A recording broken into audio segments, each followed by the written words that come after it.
Hello friends, இன்றைக்கி சூப்பரான வறுவல் ரெசிபி சேப்பக்கிழங்கு வறுவல். அதுதான் நம்ம இன்றைக்கி வீடியோவில் பார்க்க போகிறோம். சேப்பக்கிழங்கு கடையிலேருந்து வாங்கிட்டு வந்துட்டு அதை நல்லா தண்ணியில் நல்லா 1-2 வாட்டி நல்லா அலசிக்கணும். ஏன்னா அது மேலே மண்ணுலாம் இருக்கும். இப்போ நம்ம தண்ணியில் நல்லா அலசி எடுத்து வச்சுருக்கோம். இப்போ ஸ்டவ் ஆன் பண்ணி சேப்பக்கிழங்கை வேக வைக்க போகிறோம். சேப்பக்கிழங்கு நல்லா வேகட்டும். அப்படியே ஒரு 10 மினிட்ஸ் விட்டுடுங்க.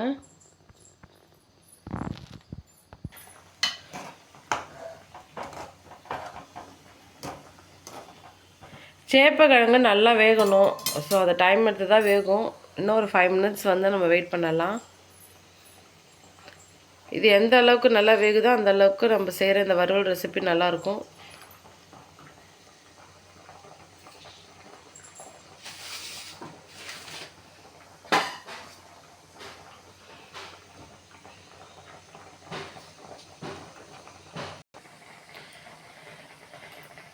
சேப்பக்கிழங்கு வெந்துக்கிட்டு இருக்குது.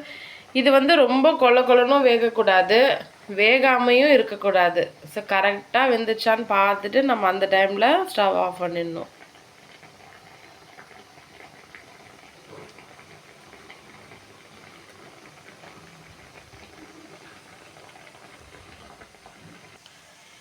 ஃப்ரெண்ட்ஸ், இப்போது சேப்பக்கிழங்கு நல்லா வெந்துடுச்சு பாருங்கள். அதில் இருக்க தண்ணியெல்லாம் கூட நல்லா சுண்டி வந்துடுச்சு.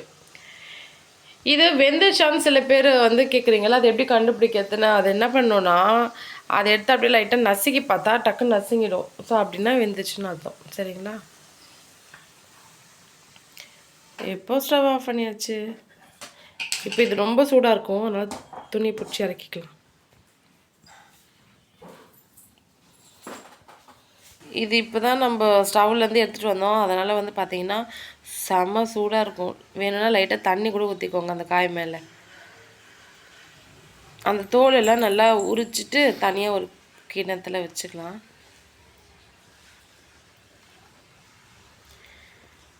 இது தோல் உரிக்கிறது ஈஸி தான், ஆனால் இது சூடாக இருக்குது. இப்போ அதான் விஷயம். ஏன்னா அது வெந்துட்டதுனால நம்ம ஈஸியாகவே உரிச்சிடலாம்.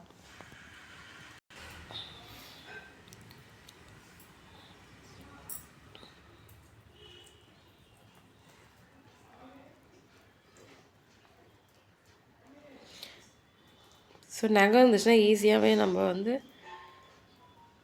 உரிச்சிடலாம் கடகடன்ட்டு.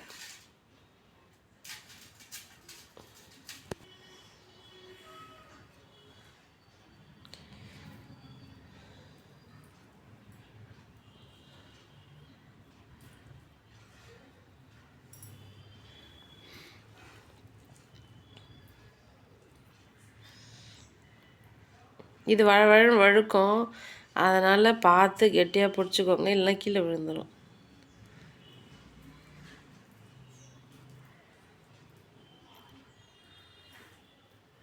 ஃப்ரெண்ட்ஸ் பாருங்கள், சூப்பராக கடன்னு நாங்கள் தோல் எல்லாத்தையும் உரிச்சிட்டோம். இப்போ வறுவல் செய்யலாமா? சேப்பக்கிழங்கு வறுவல். இப்போது நைஃப் வச்சு அழகாக பீசஸ் கட் பண்ணி வச்சுக்கலாம்.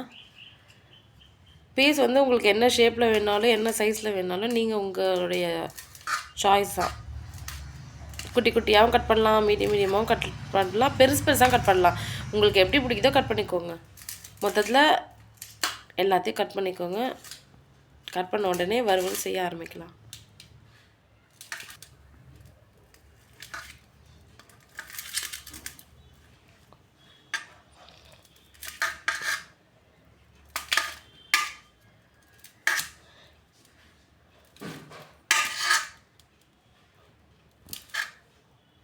பாருங்கள், இப்போ எல்லாத்தையும் நம்ம கட் பண்ணியாச்சு.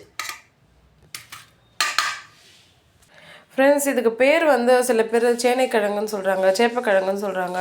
அப்புறம் இங்கிலீஷில் கொலக்கஷியான்னு சொல்கிறாங்க. பட் இந்த சேப்பக்கிழங்கு நிஜமாகவே சொல்கிறேன், வேறு லெவல் டேஸ்ட்டாக இருக்கும். நல்லா கிறிஸ்பியாக எம்மியாக இருக்கும். இப்போ நம்ம அதை தான் செய்ய போகிறோம். சாவிச்சிட்டு தோலை உரிச்சிட்டு பீசஸ் நல்லா கட் பண்ணி ரெடியாக வச்சுருக்கோம் பாருங்கள். இப்போ சமையல் ஸ்டார்ட் பண்ணிடலாம். இப்போ வறுவல் ரெசிபி ஸ்டார்ட் பண்ண போகிறோம். கேஸ் ஸ்டவ் ஆன் பண்ணியாச்சு. இப்போ கடாயை வச்சிட்டோம். ஸோ இந்த கடாயில் தான் நம்ம வந்து சேப்பக்கிழங்கு வறுவல் செய்ய போகிறோம். ஸோ அதில் ஈரம் இல்லாத அளவுக்கு நல்லா காயட்டும்.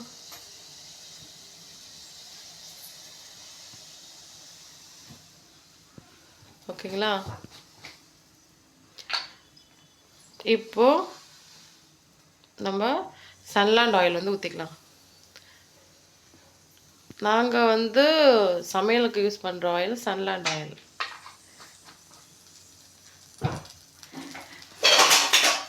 ஸோ ஆயில் நல்லா சூடாயிடுச்சு. இப்போது கடுகு ஒரு ஸ்பூன் போட்டுக்கலாம்.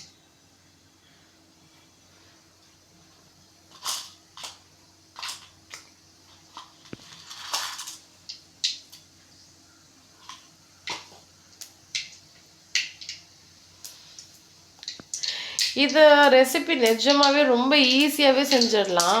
உங்கள் வீட்டில் இது வரைக்கும் சேப்பக்கிழங்கு வறுவல் செய்யலைன்னா செஞ்சு பாருங்கள்.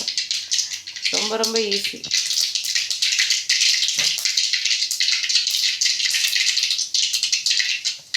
கடுகு பொரிஞ்சிச்சு. இப்போ கடலைப்பருப்பு உளுத்தம்பருப்பு ஒரு 1/2 ஸ்பூன் போட்டாச்சு. இப்போ பெருங்காயத்தூள். நாம் பெருங்காயத்தூள் பவுடர் இருக்கு இல்லையா, அந்த பெருங்காயத்தூள் அதை கொஞ்சம் கொட்டிக்கிட்டு கட் பண்ணி வச்சுருந்த சேப்பக்கிழங்க மொத்தமாக போட்டுட்டோம். இப்போ அதில் ஒரு ஸ்பூன் உப்பு வந்து சேர்க்குறோம்.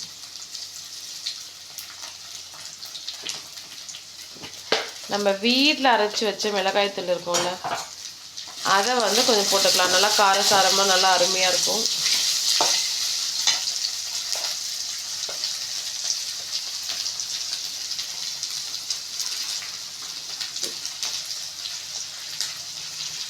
நம்ம வீட்டில் சமையலுக்காக அரைச்சி வச்சோம்ல அந்த மிளகாய்த்தூள் ஒரு 2 ஸ்பூன் போட்டுட்டு நல்லா கிண்டி விட்டுக்கலாம்.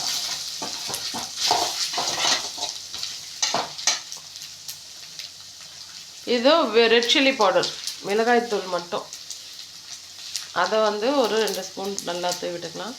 இது வந்து ரெட் சில்லி பவுடர் வந்து நல்லா கலர்ஃபுல்லாகவும் இருக்கும், நல்லா டேஸ்ட்டும் கொடுக்கும் இந்த வறுவல் ரெசிபி. இது மாதிரி கரண்டி வச்சு மொத்தமாக கிளறி விட்டுக்கோங்க. ஸோ இன்றைக்கி இந்த சேப்பக்கிழங்கு வறுவல் ரெசிபி எப்படி இருக்குன்னு நீங்கள் கமெண்ட் செக்ஷனில் கமெண்ட் பண்ணுங்கள். இந்த வீடியோ பிடிச்சிருந்தா லைக் பண்ணுங்கள். இந்த சேனலை இன்னும் சப்ஸ்கிரைப் பண்ணலன்னா சப்ஸ்கிரைப் பண்ணிக்கோங்க. ஃபைனலாக நம்ம கருவேப்பிலை கொத்தமல்லிலாம் தூவி விட்டுக்கலாம். மொத்தமாக கரண்டி வச்சு இன்னொரு நல்லா வதக்கிக்கோங்க. இந்த சேப்பக்கிழங்கு வறுவல் ரெசிபியை உங்கள் ஃப்ரெண்ட்ஸ் அண்ட் ஃபேமிலி மெம்பர்ஸ்க்கு ஷேர் பண்ணுங்கள். ஸோ இது மாதிரி கிறிஸ்பியான எம்மியான டேஸ்டி டெலிஷியஸான கொல்லாக்கஷியா வறுவல் ரெசிபி தான் நம்ம இன்றைக்கி பார்த்தோம். அதாவது சேப்பக்கிழங்கு வறுவல் ரெசிபி.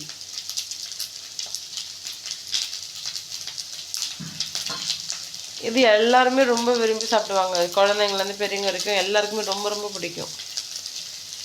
உங்கள் வீட்லேயும் நீங்கள் இதே மாதிரி ட்ரை பண்ணி பாருங்கள் ஃப்ரெண்ட்ஸ், உங்களுக்கு ரொம்ப பிடிக்கும்.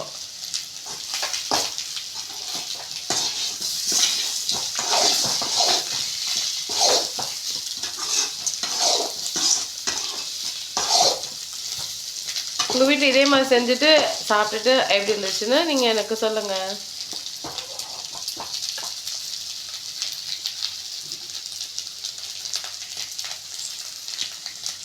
அவ்வளோதான் ஃப்ரெண்ட்ஸ், சேப்பக்கிழங்கு வறுவல் ரெசிபி தயார்.